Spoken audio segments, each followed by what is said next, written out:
Hey everybody. Thanks for the warm welcome. Like you said, I'm Ian. I'm going to be talking about League of Legends. Anyone played League of Legends? Okay, so yeah, a couple of people. Okay, cool. So there's a little bit in here where I just talk about what League is for those of you who've never played it, but for those of you who've played it, feel free to just kind of space out during that.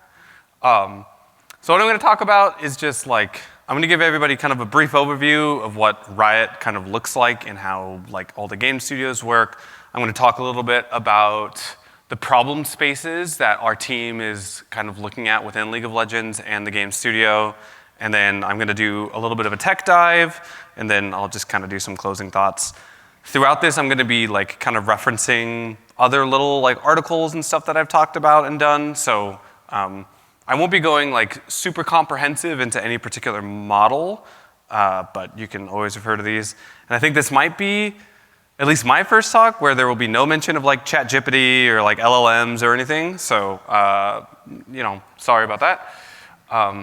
So just to like get started with who I am and everything, my name's Ian. I'm a software engineer on a team called League Data Central. I used to work at DoorDash. Before that, I worked at Adobe. I'm a dad to a beautiful 2-year-old.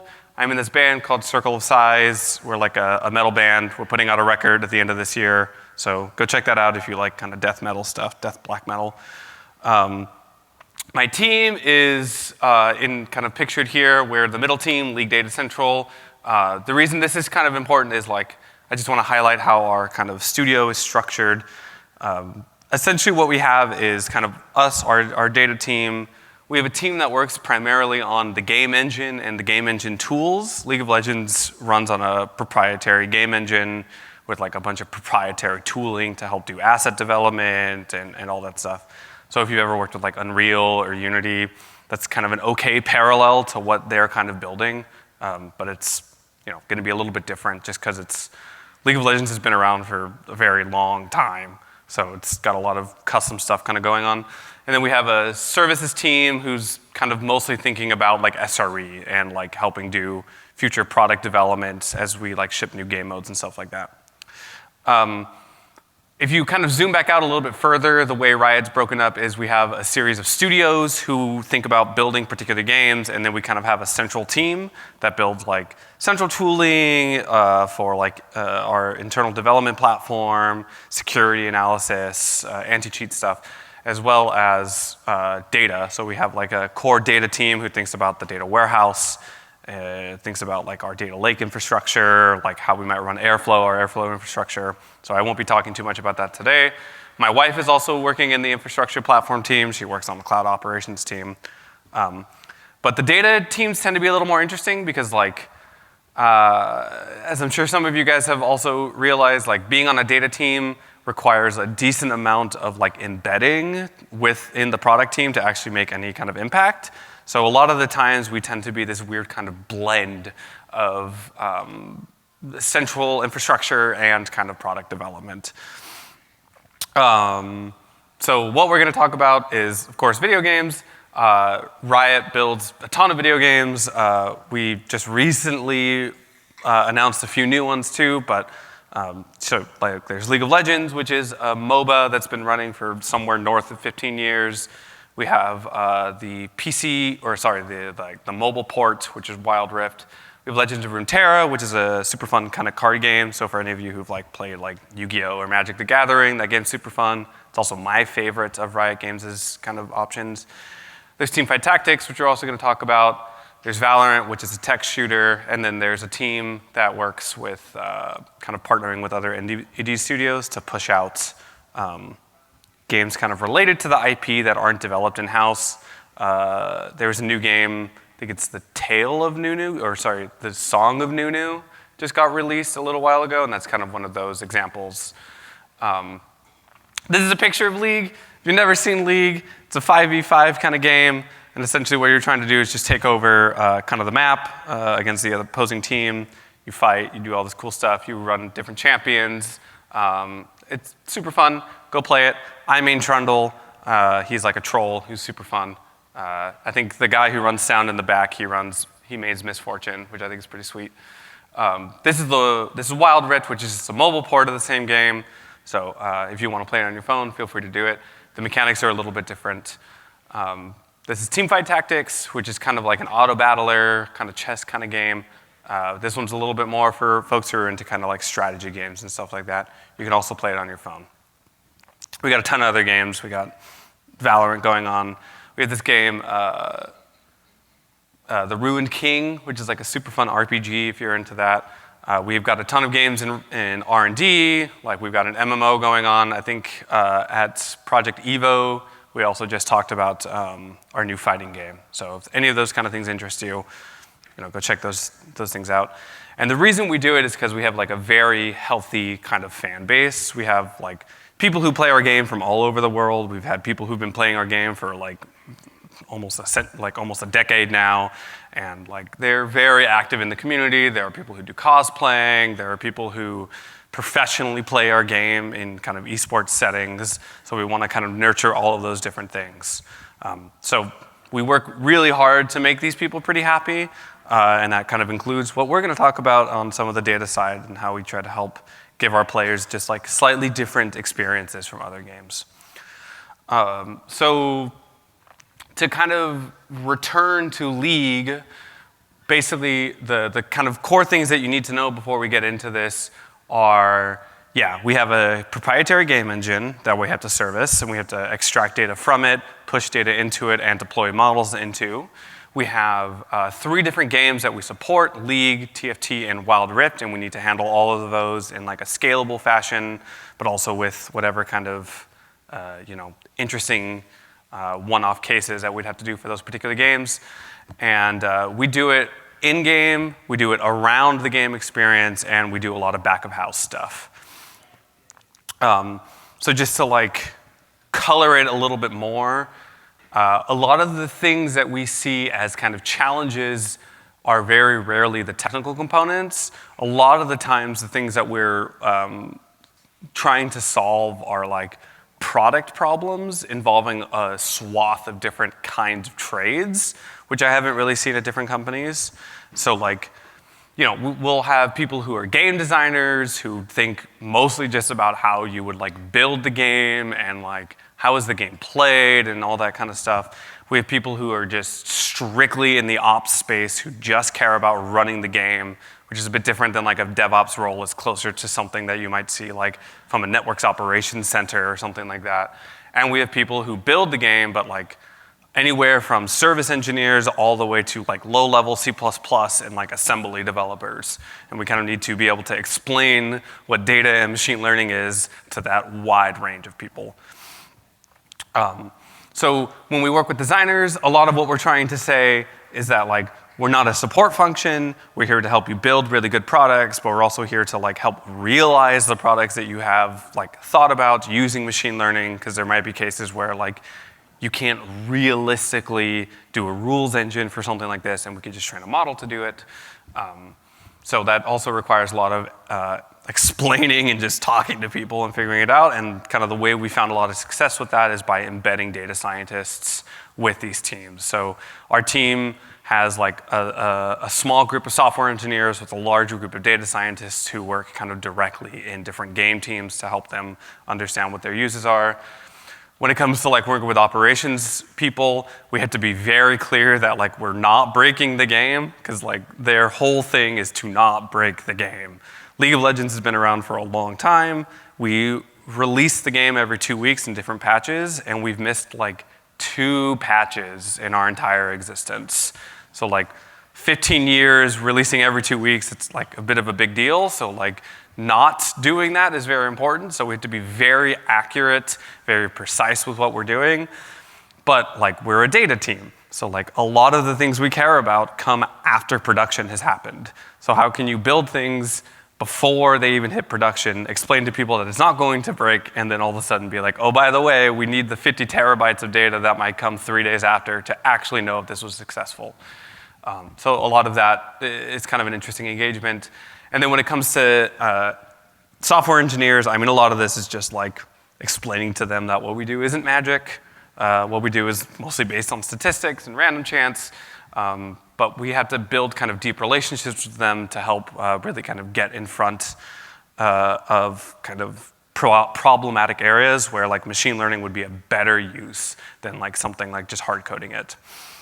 And it's kind of cool to think about this because like where we came from back in like 2016 is this really fun place where it's like, this is the shit that they had to deal with. Like, this is a decision tree that was trained in Databricks that was serialized out to C++ code that takes a vector of a bunch of floats that just does like a bunch of random comparisons, and like no software engineer would want to put this in their code, right? This is awful. And like you can even kind of read that in the comment where the, like some analyst insights guy just gave us to this and they said it's going to do lane detection. So we're trying to do better than this, but this is kind of where we came from. All right, so I want to talk about what we do for decision science. Decision science is like your just what we call our kind of back of house machine learning stuff. Anything involving like helping game designers understand what our player base is, or just kind of getting basic metrics around health is kind of what we're talking about here. We ingest data from 4 different places, and I'm going to start from the bottom up because I find the top the most interesting. The first thing we ingest a lot of data from is from the design pipelines. So like if you've never seen kind of what this looks like, if you've never seen like a 3ds Max or kind of like an animation tool, a lot of your like dimensional data lives in there. Like we have 200 or somewhere just south of 200 champions, and they all have different statistics. They all have different like abilities. They all have like all these different kind of statistics that you might want to track to push back into a pipeline back up in the Databricks world. And you need to ingest all of that data from these tools, right? Because that's like the source of truth for this dimensional data. Or I guess I put fact data there. So like actually pulling that data out is like a really interesting kind of problem space because like you're parsing images, you're parsing just kind of random C++ code and stuff like that, but it's very painful to ingest. A lot of what sucks about ingesting it is just because you're talking about like custom proprietary data formats that can change at a whim, so you have to just kind of keep up with the culture. We do some event streaming stuff. Service teams fire and forget fact data from their service into the data lake. And that has like a shared infrastructure. Fire and forget is also a pretty terrible pattern when you're on the data team because like you have to allow the fact that they're just going to send junk into your data lake and you have to like try to parse it out. So that's a problem we face there, and we had to do a lot of maintenance around client libraries. We do a little bit of stuff in the service database realm. Hopefully everyone here has had some experience with like scraping a MySQL database or a Postgres database, and you did it by like running some select query on like a cron or whatever. This is like a very well-studied problem space. But a lot of what we're thinking about ends up being like, how do you do it off-peak and stuff like that. But then we have this kind of interesting data set around just kind of the game server. And this is action and state data. So every action that happens in the game, we capture a piece of telemetry about, and we actually snapshot the game state every few seconds, and we serialize it out to this file. This is kind of interesting because it gives you a full player journey, like within the game, in this one file. You don't have to go and join many other data sets to actually know what happened in a game. So it's fully referentially integral. It's actually pretty cheap to just store this thing on the disk and read it off. And there's like, any missing or broken telemetry breaks at the compiler. So you're actually never gonna have like missing telemetry because someone like changed a string to an int in a Python script and that busted telemetry. The problem is like touching the game server is very scary, right? Like it's a very critical piece of the tooling, and it's very easy to kind of lose track and keep way too much stuff in memory. And then all of a sudden you've just hogged a bunch of memory, and like anytime you're doing that in like a performance critical system, you're like at risk of skipping frames or doing cache misses or really affected performance. And our release cycle is every 2 weeks. So if you have a new piece of telemetry, it's gonna take 2 weeks to get into production until you can do anything useful with it. We do this for somewhere like north of millions of games. This is actually a little bit old. This is from a few months ago, but it's still pretty high.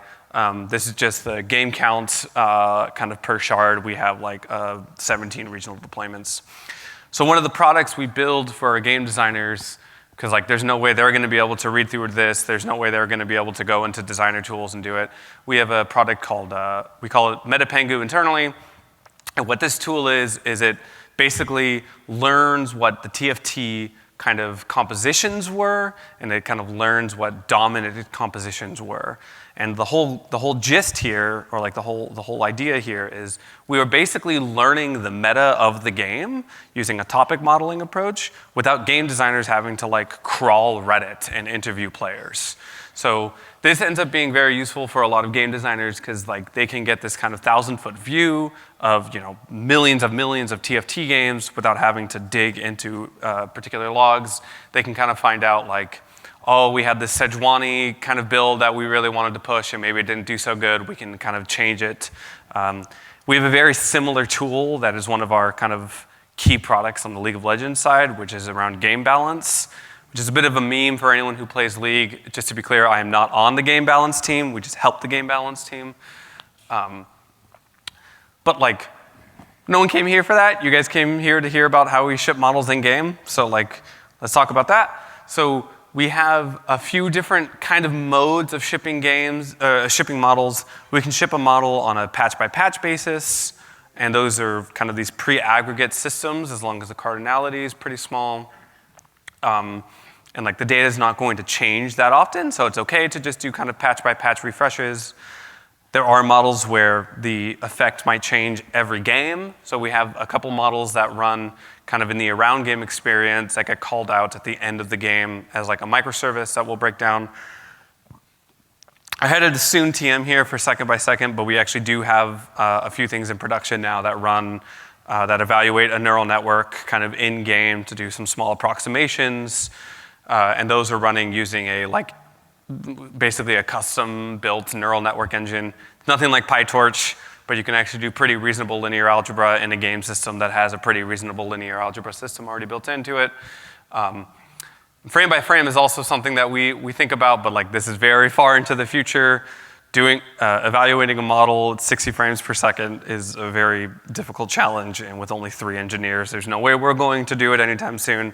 But maybe follow me, and in 3 years, we'll have something cool to talk about.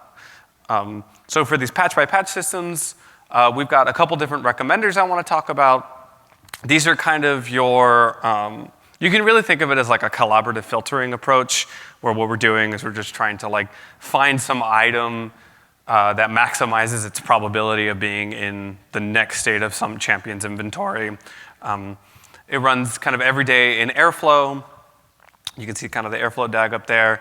What essentially is, I'm going to break down kind of the techniques that we use to kind of get the data in game, but what that ends up looking like is when you're playing the game, you can kind of see the picture up there. You can just kind of open an item shop, and we basically tell you, hey, given your composition, your team's composition, the opposing composition, these are the items we think we should build. We have something similar for people who play jungle, which is a really difficult role. It kind of requires you to go around and take neutral camps. So we kind of recommend what spots you should visit first. That's kind of seen in the bottom right. The core concept here is we've extended the build system. So when League of Legends actually goes through CI, what we do is we actually grab a lot of this data, we turn it into like C++ objects that can be recognized by the game system, and we push that into the design systems. So we're almost doing like data activation into the design tools. And like the guts of it can really be broken down into Spark is doing all the computations of the argmax and generating a giant file that's just like a pre-computation of all the argmax over all the champions. At build time, we grab that from S3. We kind of translate it into C++ objects. We push that into the asset system, which will then translate it into some JSON and some other crazy stuff. This is not a talk on the game data system, but it's a very robust piece of system. It's like been completely tested. It's been around for like 10 years or so. And then in the game, it can actually read this asset system and kind of pull out the recommendations. Obviously, I can't show you that code because it's very proprietary, but there's game code that helps do that. When we start to talk about game by game, kind of the best example that we have right now is something I wrote about with the Seattle data guy. So if you just Google Seattle data guy in League of Legends, you'll find this blog post. We have a service that runs alongside everything. And I kind of just want to break down a little bit of the internal developer platform. So there is a system called R-Cluster that Riot has built, similar to something like Google, where it's an abstraction on top of many different container orchestrations. And it's because we've been, let's see, I think back in the early 2010s, we kind of rolled our own container orchestration system, and then eventually we moved to Mesos and DCOS, and now we're on Kubernetes. And R-Cluster is kind of an abstraction on top of all three of those, depending on what deployment you're landing onto. You can go read about that there on that blog post. It's like 7 parts long, and each one is like a 20-minute read, so it's like a white paper. So like, block out a good chunk of your time if you're really interested. We run a Java system that wraps kind of all the R-Cluster niceties, and it's called Hermes. This kind of allows us to integrate with whatever other tools going on. An example of one of those tools is like client configuration, and this is your kind of standard service configuration service, if you will.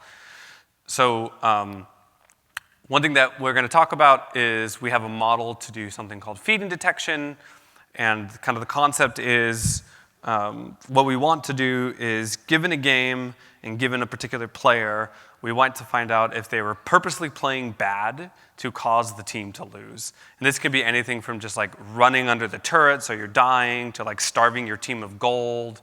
These are all kind of tactics that people can do just to like make your team lose. And we really want to try to like target that and identify that. But this is a really hard problem because like we want to catch the people who are playing bad intentionally, but there are also other kinds of people, right? You could just be having a bad day, and like you could miss all your skill shots. You could like be distracted by something else on the internet and blindly click somewhere else on the map, and then you're dead. Or like League of Legends has a very high skill bar. You could just be a new player, and like if you suck because you just started, you shouldn't be falsely labeled as a feeding player. You're just a new player. So this becomes a bit of a tricky problem for us to solve. So the way we solve it is we use 2 different models. We gathered a sort of golden data set long ago that we've kind of gone through and hand annotated of games that are feeding versus games that are new players versus games that aren't. And we push that all into kind of a model that is kind of, we're calling it feature generation here, which basically does a translation from the current game into an embedding, so we can do kind of a closest game to the golden data set, and then we can just run a logit over it. This slide should have been deleted, but I didn't delete it. This is Stan code. We wrote it in Stan. We translated it into Python. So if you ever wrote PyStan, this is kind of what we're doing for that. This is just a description of how we do the inference at the inference point. We actually translate it from kind of Stan. We moved it all into like SciPy and NumPy so we can go as fast as possible.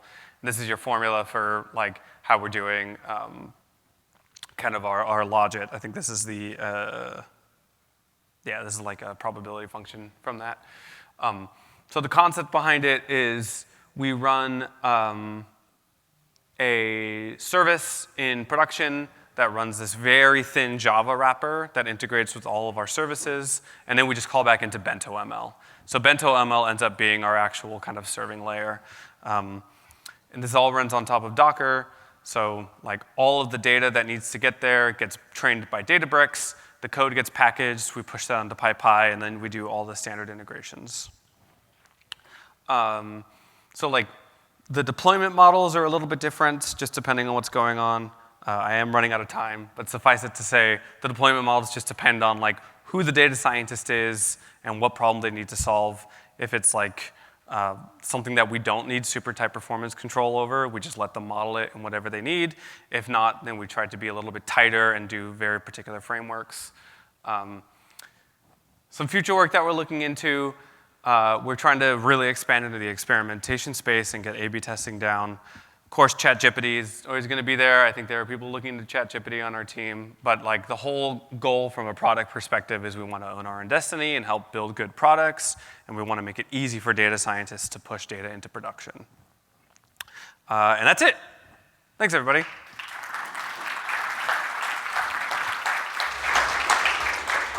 Thanks, Ian. If any of you have any questions, just raise your hand. A mic will come to you.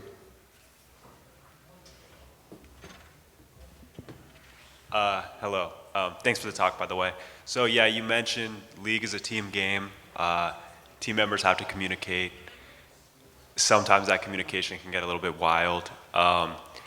What types of systems do you guys have to initiate like flagging negative players?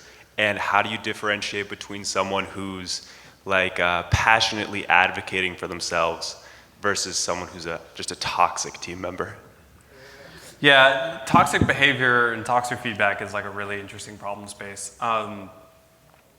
There is, it actually runs very similar to kind of the service approach that I mentioned for game-by-game integration. We have a model that's this Invento ML that can do an evaluation on chat logs, and that feeds back into numerous different systems.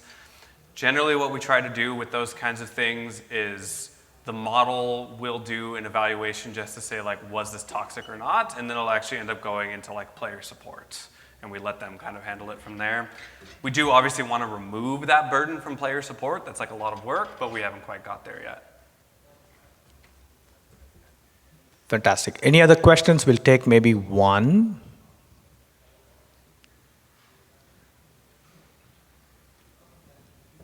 Thanks, I get to hear my voice now. Is this model you're discussing feeding and I guess also toxicity stuff, is this running on the game-by-game level? So after the game, you package it all up and send it to the model, Yep. and then action it? Like you're not actioning it mid-game, it's a kind of a post-op. Correct. Yeah. Any of the kind of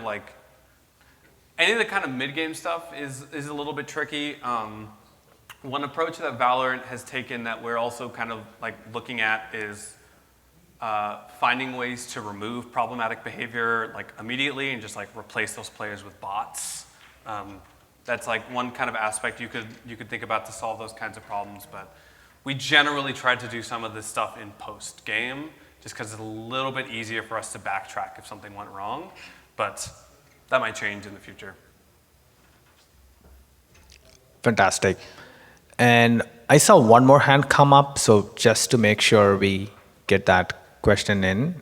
And just about the mid-game evaluation stuff. Mm-hmm. And I don't know if this was a joke or if you actually intend to move somewhere, but I'm trying to figure out what you talked about maybe in the future we'll do frame-by-frame evaluation. Was that serious? Like, what could you possibly hope to uncover in a frame-by-frame evaluation that would be actionable?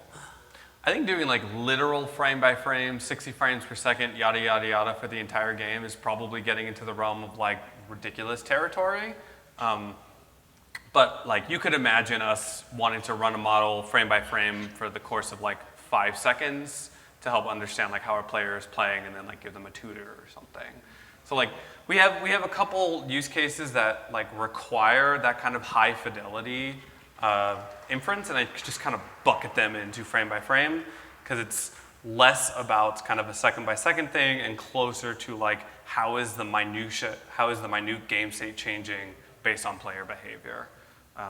But I would be very surprised if we ever got into the realm of seeing like true frame by frame evaluation, because at that point you might as well just do like reinforcement learning, train something offline, have an agent, and then have the agent do it. It's just going to be way more scalable. fantastic. Thank you, Ian. Thanks for sharing your insights with us. We all enjoyed this session. Let's just give Ian a round of applause for his time. And thanks, everyone, for attending.